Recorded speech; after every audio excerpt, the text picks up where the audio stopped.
નમસ્કાર મિત્રો, સુરેશ ગણાત્રા. દર રવિવારે આપણે સંવાદ કાર્યક્રમ નીચે મળીએ છીએ. એના અનુસંધાનમાં આપણે પાછા આ રવિવારે મળીએ છીએ.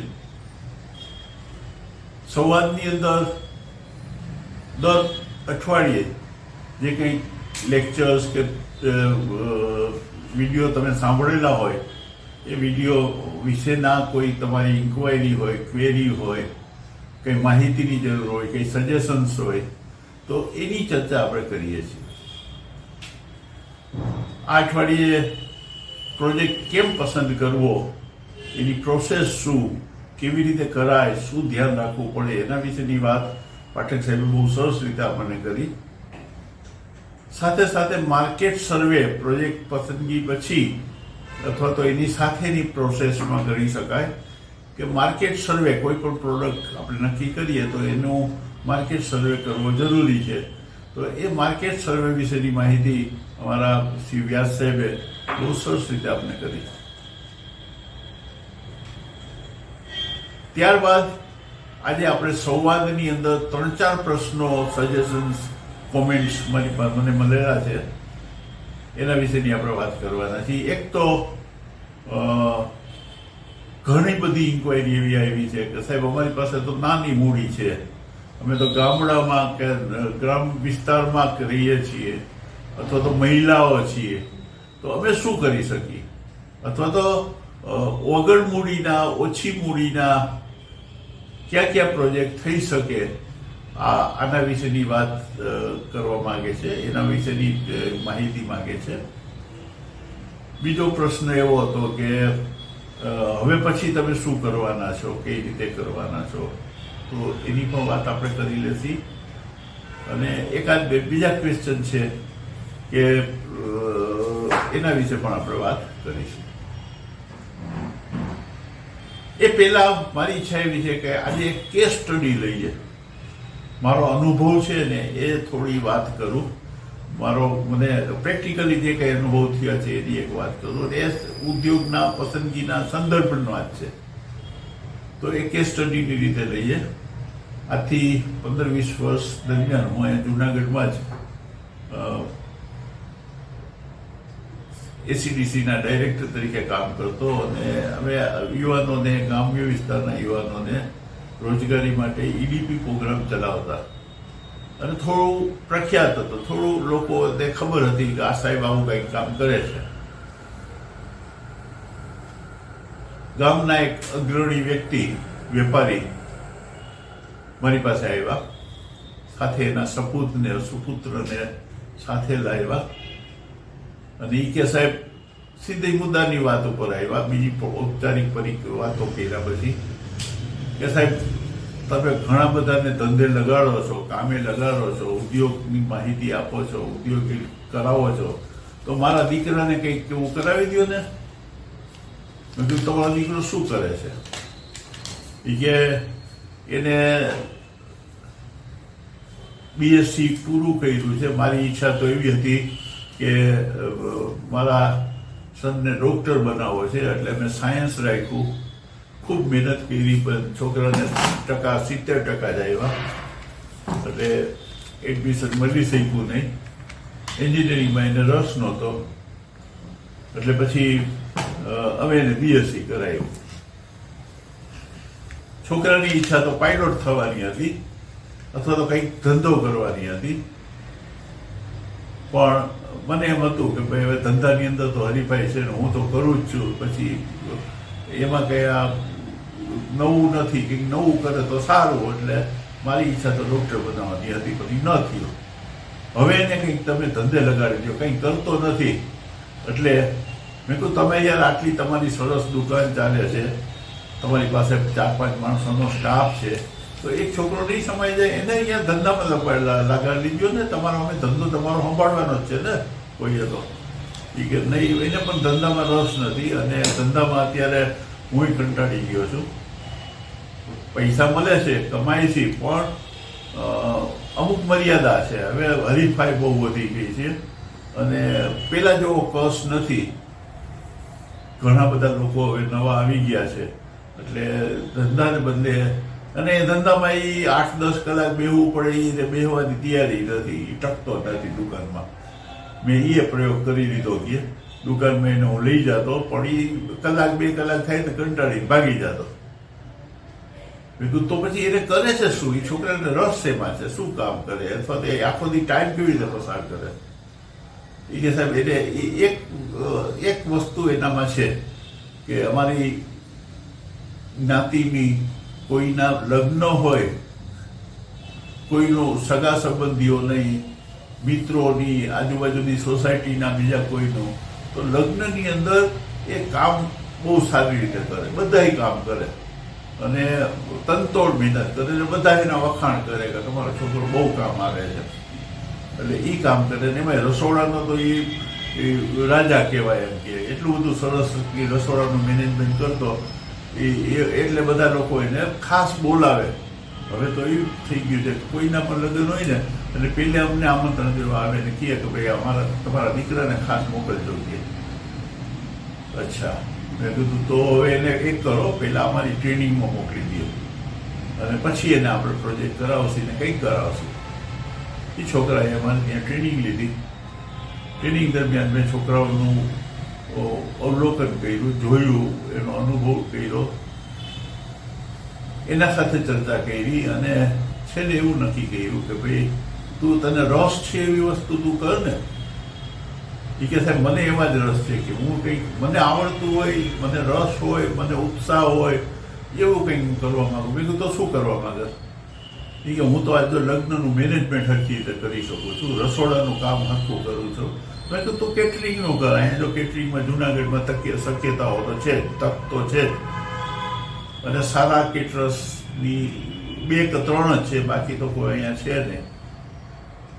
એ કે પણ મને કોઈ એના માટેનો કોઈ તક મળતી નથી કે મારે કરવું તો છે, પણ હવે હું બાપુજીને કદાચ આવું નાનું કામ ગમશે નહીં એટલે હું એને કહેતો નથી. આ તો તમારા વાત કરી. મેં એમ કીધું, મેં કીધું એક કર, જો અમારે એક સેમિનાર કરીએ છીએ એમાં 60-70 લોકોને જમાડવાના છે, બહુ જાજા લોકો નથી, 60-70 લોકોને એગ્રીકલ્ચરના કેમ્પસની અંદર ભોજન રાખ્યું છે, 2 દિવસનો સેમિનાર છે. એમાં તું કેટરિંગનું કામ સંભાળે ને તું કે એટલા તને પૈસા આપશે. ગામમાં જે ચાલતા હોય એના કરતાં ઓછા પૈસા થોડા લેજે, વ્યાજબી પૈસા લેજે. એ કે વાક્ય મને કાંઈ પૈસા કમાવાની બહુ પેલી નથી, મારે તો અનુભવ મળશે ને. એટલે એને 2 દિવસ દરમિયાન સરસ રીતે કેટરિંગનું કામ કર્યું, મેનેજમેન્ટ કર્યું, જમણવારનું સરસ વ્યવસ્થા કરી. અમે બધાય ખુશ થયા, ભોજન લેનારાઓ પણ ખુશ થયા અને મને પોતાને સંતોષ થયો. અને રકમ પણ અમારા બજેટ કરતાં 20-25% ઓછી હતી. એટલે અને તેમ છતાં એને મને બહુ ફ્રેન્કલી કીધું કે સાહેબ મને આમાં તોય 20% પૈસા મળે છે, 18-20% પૈસા તો હું તોય કમાઉં છું, કંઈ વાંધો નહીં. એટલે એ રીતે એને શરૂઆત કરી. ધીમે ધીમે ગામમાં નાના ફંક્શનો કરતો ગયો અને બાપુજીને સમજાવ્યા, બીજું તો આવું કરે છે ભલે ને તમારે કંઈક પૈસા તો દેવા છે ને, 5-7 લાખ 10 લાખ તમે રોકવાની તૈયારી હતી ઉદ્યોગ કરે એમાં, તો આમાં 5 લાખ રોકો. આપણે લોન લેવી હોય તો લોન લઈ. એટલે 5 લાખ એને આપ્યા અને 5 લાખની મેં એને બેંકમાંથી લોન લઈ દીધી. 10 લાખમાં એને કેટરિંગનું સરસ રીતે ચાલુ કર્યું. આજે 15-20 વર્ષ પછી એ જુનાગઢ મૂકી અને રાજકોટનો બેસ્ટ કેટરર્સ તરીકે કામ કરે છે. હમણાં એક મોટા ફંક્શનમાં હું ગયો હતો મારા એક સંબંધીના, ત્યાં મેં જોયું તો એ રીતસર પગે લાગીને કે સાહેબ તમે મને રસ્તો બતાવ્યો હતો ને તમે મને શરૂઆત કરાવી હતી, તમે મારા ગુરુ છો. તો આ રીતે સફળ થઈ ગયો અને બહુ મોટો અત્યારે તો એક ડીશના મેં જે હું જમ્યો હતો ને એક ડીશના 450 રૂપિયા મેં જમાડતો હતો અને લગભગ 1000-1200 લોકોનું ભોજન હતું. આમ એક સારા કેટરર્સ તરીકે એ નામના મેળવી, પૈસા મેળવા, ફોર્ચ્યુન ગાડી છે અત્યારે એની પાસે અને સુખી છે, એકદમ સુખી છે, હેપી છે, સંતોષ છે. મેં કીધું સરસ. તો આ કેસ ના અનુસંધાનમાં હું તમને વાત કરું તો 2-3 વસ્તુ આપણને જોવા મળે. એક તો શરૂઆત ભલે નાના પાયાથી કરો, કેમ કે બહુ મોટો ખેડૂતનો પુત્ર હતો, સારા પૈસા હતા, મોટા પ્રોજેક્ટ પણ એ કરી શકે, 25-50 લાખનો પ્રોજેક્ટ કરવો હતો એ કરી શકે એવી કેપેસિટી હતી. તો શરૂઆત એને 5 લાખના પ્રોજેક્ટથી શરૂઆત કરી. ધીમે ધીમે આગળ વધતો ગયો. એટલે કોઈ પણ શરૂઆત હંમેશા નાની તમે કરશો અને ધીમે ધીમે આગળ વધશો તો સારી રીતે સફળ થશો અને નિષ્ફળતાના ચાન્સીસ એકદમ ઓછા થઈ જશે. બીજી વાત, કોઈ પણ કામ કરવામાં શરમ નહીં કરવાની અને રસ હોય એવો જ પ્રોજેક્ટ લેવાનો. એને રસ બીજા કોઈ મેં એને પ્લાસ્ટિકના પ્રોજેક્ટમાં કે ફૂડના પ્રોજેક્ટમાં કે બીજા કોઈ પ્રોજેક્ટમાં એને મેં નખાવવાનો પ્રયત્ન કર્યો. તેના બાપાની ઈચ્છા હતી કે પ્લાસ્ટિક અત્યારે અહીંયા બહુ ઘણા લોકો કરે છે, તો જીઆઈડીસીમાં પ્લોટ લે અને પ્લાસ્ટિકનું કંઈક કરાવી તો એમ. અને એના મગજમાં 1-2 પ્રોજેક્ટ હતા, એ લઈને મારી પાસે આવ્યા હતા. પણ છેલ્લે આ કેટરિંગનું નક્કી થયું. એટલે એને મેં કીધું રસ આમાં છે, પ્લાસ્ટિકમાં રસ નથી. તમે ધરાર કરાવશો તો એ કરશે, પણ એને એટલો બધો મજા નહીં આવે, આનંદ નહીં થાય, જોબ સેટિસ્ફેક્શન નહીં મળે. એટલે બેટરી છે કે આ રીતે કરીએ અને શરૂઆત. એટલે ટૂંકમાં રસ હોય એવા પ્રોજેક્ટમાં જવાય એ ઈચ્છનીય છે. ત્રીજી વાત, કોઈ પણ પ્રોજેક્ટ તમે કરો તો સખત મહેનત કરવી જ પડશે. એ છોકરાએ બહુ મહેનત કરી છે અને વળગી ગયો છે, એક ને એક પ્રોજેક્ટને વળગી ગયો છે, એને બદલાવાનો પ્રયત્ન નથી કર્યો કે હવે આમાં હું ધરાઈ ગયો એટલે મારે બીજું કરું, ત્રીજું કરું, ચોથું કરું, નવું કરું, એવું નહીં. નવી ટેકનોલોજીનો ઉપયોગ કરવાની, નવી સિસ્ટમનો ઉપયોગ કરવાનો, નવા એમાં કંઈ ફેરફારો આવ્યા એનો ઉપયોગ કરવાનો, પણ પ્રોજેક્ટને એક જ પકડી રાખ્યો છે. એટલે પ્રોજેક્ટમાં વારંવાર ચેન્જ ન કરવા. ઘણી વખત નહીં તો હું જો 1-2 વર્ષ પછી ધરાઈ ગઈ, કંટાળી જાય, એટલે કે મારે આની આ કરવું છે, આમની આમ કરવું છે, બીજામાં જવું છે, ત્રીજામાં જવું છે, એવું નથી. પ્રોજેક્ટ તો એકને જ પકડી રાખ્યો, એમાં સુધારા કરતો ગયો, નવી નવી ટેકનોલોજી ઉપયોગ કરતો ગયો, નવી વસ્તુનો ઉમેરતો ગયો, સાધનો ઉમેરતો ગયો, મશીનરી ઉમેરતો ગયો, એવું બધું કરતો ગયો. આ 3-4 વસ્તુ છે ને. એક વસ્તુ એના ઉપરથી બહુ ફલિત થાય, મારો અનુભવના આધારે કહી શકું કે કોઈ પણ પ્રમોટર સારો હોય તો કોઈ પણ ખરાબ પ્રોજેક્ટ હોય ને એમાં પણ સફળતા મળે. જનરલી પ્રમોટર એટલે કે જે ઉદ્યોગ કરનાર વ્યક્તિ, ઉદ્યોગ સાહસિક અને ઉદ્યોગ પ્રોજેક્ટ, આ 2 વસ્તુની સંદર્ભમાં વાત થઈ શકે. જો પ્રમોટર સારો હોય અને પ્રોજેક્ટ સારો હોય તો 100% સફળતા મળે. પ્રમોટર સારો હોય, પ્રોજેક્ટ થોડો નબળો હોય, ઓછો સારો હોય, કદાચ ખરાબ હોય તો પણ મેં એવા જોયેલા છે કે કોમ્પિટિશન વાળા પ્રોજેક્ટની અંદર જો પ્રમોટર હોશિયાર હોય ને તો વાંધો નથી આવતો, એ તરી શકે છે, નીકળી શકે છે, બહાર આવી શકે છે. ત્રીજી વાત, પ્રોજેક્ટ સારો હોય. મેં એવા પણ લોકો જોયા છે કે પ્રોજેક્ટ સારો છે પણ પ્રમોટર નબળા હોય તો એ પ્રોજેક્ટમાં સફળતાના ચાન્સીસ ગમે એવો સારો પ્રોજેક્ટ હોવા છતાંય નથી હોતો. એટલે એ પણ છે. અને પ્રોજેક્ટ પ્રમોટર એક બોગસ હોય, ખરાબ હોય, નબળો હોય અને પ્રોજેક્ટ પણ નબળો હોય તો પછી તો વિચાર કરવાનો સવાલ નથી, નિષ્ફળતા જ મળવાની છે. ને એટલા માટે જે લોન આપે ને ત્યારે લોન આપનાર સંસ્થા, બેંક અથવા કોઈ પણ વ્યક્તિ એ આ બધી વસ્તુ જોવે છે. પ્રમોટર પણ જોવે અને પ્રોજેક્ટ પણ જોવે. આ 2 વસ્તુની ગણતરી કરી અને રિસ્ક નક્કી કરે અને રિસ્ક ઉપરથી એ પ્રોજેક્ટ આપે. આ થઈ આજના કેસ સ્ટડીની સામાન્ય ચર્ચા. હવે રહી વાત નવા ઉદ્યોગ માટે, નાના ઉદ્યોગો માટે શું કઈ રીતે થઈ શકે. હવે ઘણા લોકોની ઇન્ક્વાયરી છે કે ભાઈ સાહેબ ઓછી મૂડી ના, કે હા મારે ઘર પૈસા જ નથી, અમારે કંઈ કરવું છે તો શું થાય. એના માટે ગવર્મેન્ટની યોજનાઓ છે. કુટીર ઉદ્યોગ છે, ટાઇની પ્રોજેક્ટ માટે, નાના પ્રોજેક્ટ માટે, લઘુ સૂક્ષ્મ પ્રોજેક્ટ માટે DICD કુટીર ઉદ્યોગ નીચેની સ્કીમ છે, એના નીચે તમને લોન મળી શકે, 100% લોન મળે છે. પણ એ પ્રોજેક્ટની અંદર એક મર્યાદા છે કે એમાં તમે તમારું કરી શકો, બીજાને રોજગારી બહુ જાજી નહીં આપો. તમારું પોતા પૂરતું અથવા એકાદ જણાને, તમારા કુટુંબને એકાદ જણાને રોજગારી આપો. તમારું પોતાનું જીવન નિર્વાહ ચાલી શકે. જે લોકો 5 લાખથી મોટા પ્રોજેક્ટ કરવા માંગે છે એને તો પોતાનું માર્જિન હોય તો જ પ્રોજેક્ટ કરવાનું. 5 લાખ સુધીના મૂડી રોકાણ માટે નાના પ્રોજેક્ટમાં પણ થઈ શકે, કરી શકાય. પણ એના માટે ક્યાં પ્રોજેક્ટ કરી શકાય આવા બહેનો માટે, ગ્રામ્ય વિસ્તારના લોકો માટે અને નાના પ્રોજેક્ટ માટે, ઓછી મૂડીના પ્રોજેક્ટ માટે કે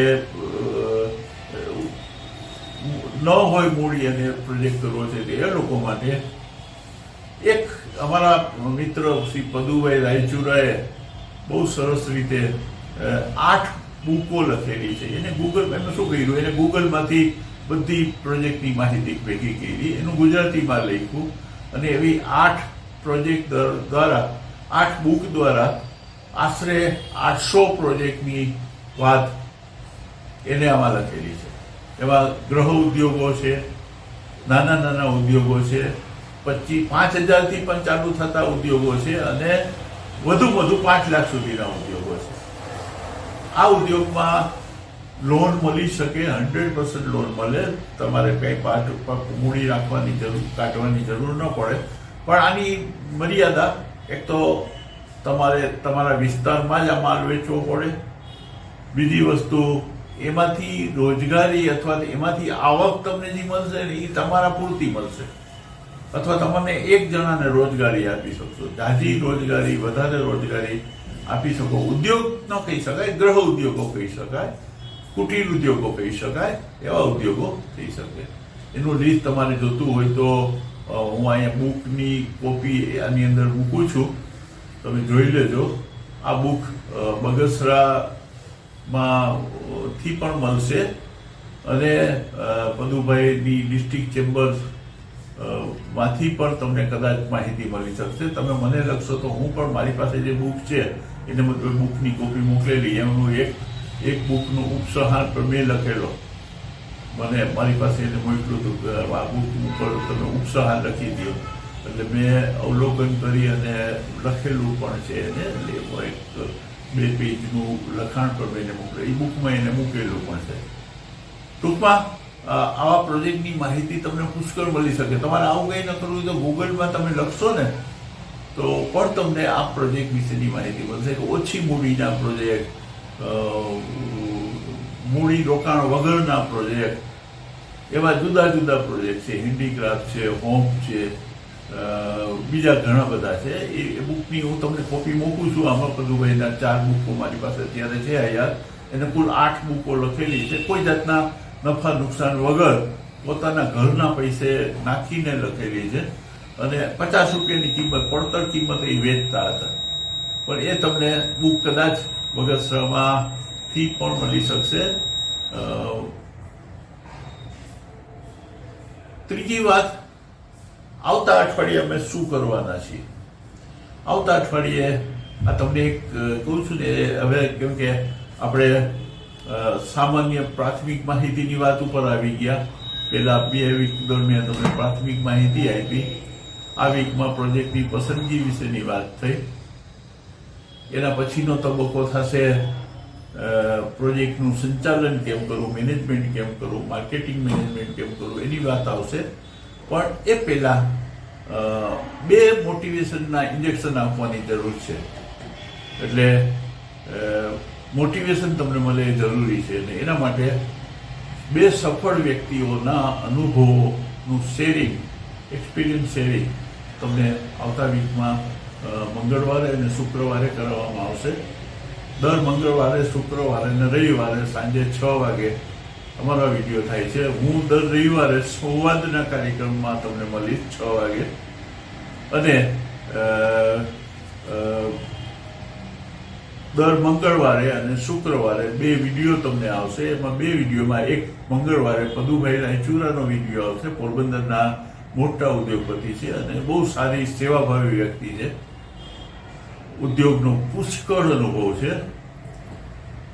અને બીજા શ્રી સરદારસિંહ જાડેજા જામનગરના છે. ન્યૂ ભારત એન્જિનિયરિંગ વર્ક્સ કરીને એક કંપની હતી, જેમાં મને યાદ છે કે હું 75માં મારે ત્યાં 77માં મારે ત્યાં ટ્રેનિંગમાં આવતા, 77-78માં, ત્યારે એ ટિફિન લઈને આવતા. આઈટીઆઈ થયેલી વ્યક્તિ છે, આઈટીઆઈ કર્યું હતું અને પછી એ કંપનીમાં નોકરી કરતા. એમાં કંપનીમાં ટિફિન લઈને આવ્યા, દરરોજ નોકરી કરે, ટિફિન લઈને પછી મારે ત્યાં ટ્રેનિંગમાં આવ્યા સાંજે 6 વાગે 7 વાગે, અને પછી 8 વાગે એના ઘરે જાય. આજુબાજુના ગામડામાં રહેતા હતા, અહીંયાથી સાયકલ લઈને ઘરે જતા. આજે એ બહુ મોટી કંપની જે છે લેથની બાબતમાં કદાચ ભારતની અથવા તો ગુજરાતની તો પણ સેકન્ડ કેડરની ગણાય એવી સારી કંપનીના માલિક તરીકે છે. એનો અનુભવ પણ જાણવા જેવો છે. એટલે આ બે વ્યક્તિઓના અનુભવ તમને મંગળવારે અને શુક્રવારે કહેવામાં આવશે. પાછા આવતા રવિવારે પાછા આપણે મળીશું. અને એના પછીના વીકની અંદર સંચાલનની બાબતમાં માર્કેટિંગ મેનેજમેન્ટ ને એ બધી બાબતો ઉપર કેમ ઉદ્યોગ શરૂ કર્યા પછી કઈ કઈ વસ્તુઓ આપણે શીખવી પડે, જરૂરી છે, એના વિશેની વાત, મેનેજમેન્ટ વિશેની વાત આપણે કરીશું. મિત્રોને ફરીથી વિનંતી કે અમારી આ ચેનલને વધુ શેર કરો, તમે પોતે સબસ્ક્રાઇબ કરો. કેમ કે મેં જોયું છે કે ઘણા લોકો સાંભળે છે તો ઘણા લોકો જોવે છે, વ્યૂઝ તો ઘણા આવે છે, પણ સબસ્ક્રાઇબ ઓછા કરે છે. તો પ્લીઝ સબસ્ક્રાઇબ કરજો, કેમ કે અમારી આ ચેનલ મોનિટાઇઝ થવી જરૂરી છે અને એના માટે અમુક સબસ્ક્રાઇબર હોય તો જ મોનિટાઇઝ થઈ શકે. એટલે પ્લીઝ સબસ્ક્રાઇબ કરજો. તમે આજુબાજુના જે લોકો જરૂરિયાતવાળા હોય, માહિતીવાળા હોય, જેને ઉપયોગી થતું હોય એવા લોકોને પણ સબસ્ક્રાઇબ કરવાની વિનંતી કરજો. ખાસ કરીને આ ચેનલ કેને ઉપયોગી છે એની હું તમને વાત કરી દઉં. આ ચેનલ છે ને, એક તો જે મારો ઓડિયન્સ કોણ હશે, કોણ હોઈ શકે, કોણ આમ ઉદ્દેશીને હું કહું છું, તો એની વાત કરું તો એક તો જે લોકો ઉદ્યોગ સાહસિકો છે, જેને ઉદ્યોગ કરવો છે, ધંધો કરવો છે, આગળ આવવું છે, ટ્રેનિંગ લે છે અથવા તો ટ્રેનિંગ લેવા માંગે છે, એના માટે આ બહુ ઉપયોગી છે. એકચ્યુઅલી આ ટ્રેનિંગનો જ પાર્ટ છે. બીજી વાત, જે લોકો ઉદ્યોગપતિ છે, ત્યારે પોતાનો ઉદ્યોગ શરૂ કરે છે, પણ ઘણા લોકો એવા છે કે ટ્રેનિંગ લીધી નથી હોતી, પણ ઉદ્યોગ કર્યો હોય છે, શરૂ કરી દીધો હોય, એને આ માહિતી ઉપયોગી થશે, જરૂરી છે. એટલે એવા લોકો પણ આ પ્રોજેક્ટની અંદર જાય, આ પ્રોજેક્ટની અંદર અમારા આ ચેનલની અંદર જાય, સબસ્ક્રાઇબ કરે તો અમે મોકલી શકીએ. બીજું, FY MBA BBA આમાં એન્ટરપ્રેન્યોરશિપ એક સબ્જેક્ટ આવે છે. FY BComની તો મેં એક બુક લખેલી છે, જે યુનિવર્સિટીની એક બુક આવતી, એમાં અમુક ભાગમાં મેં પણ લખેલું છે. એટલે એ FY BComના સ્ટુડન્ટ માટે પણ આ ચેનલ ઉપયોગી થશે. BBAના સ્ટુડન્ટ માટે, MBAના સ્ટુડન્ટ માટે, ITIના સ્ટુડન્ટ માટે, અને જે યુવાનો કંઈક કરવા માંગે છે એને પણ ઉપયોગી થશે. અને છેલ્લે મારો હેતુ ખેત આધારિત પેદાશોનો ઇન્કમ વધારવાનો છે, વેલ્યુ એડિશન વધારવાનો છે. એટલા માટે ખેત ઉદ્યોગો શરૂ વધારે થાય એવા માટે પણ ઉપયોગ કરી છે. એટલે યુવાનો છે, કિસાન યુવાન ખાસ કરીને જે ખેતી સાથે સંકળાયેલા છે એવા યુવાનો પણ જો આવા પ્રોજેક્ટ આ ચેનલમાં સબસ્ક્રાઇબ કરે તો વધારે ફાયદો થશે. મનોરંજનની ચેનલ નથી, માહિતીની, જ્ઞાનની આવડત વધે, રોજગારી મળે એના માટેની ચેનલ છે. એટલે એમાં સબસ્ક્રાઇબ કરવા, શેર કરવા, કોમેન્ટ્સ મોકલવા, વધુ ભાગ લેવા વિનંતી છે. આભાર. Thank you.